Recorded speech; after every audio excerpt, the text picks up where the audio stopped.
Bismillahirrahmanirrahim. Assalamu alaikum. My name is Hassan and today we are going to change or reset cPanel password in hosting. Before starting work, is my request, please subscribe my channel. Thank you. Now back to our work. So we are using GoDaddy and then you see web hosting.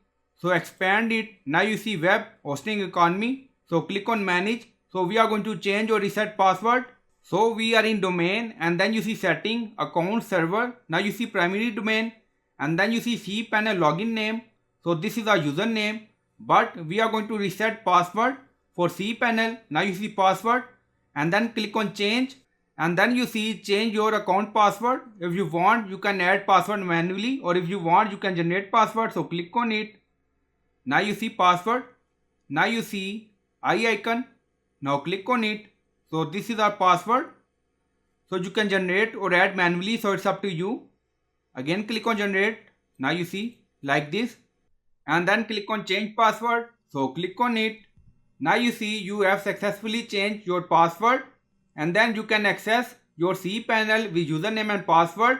So I hope you like this video. Please like, comment, share, subscribe. Thank you for watching.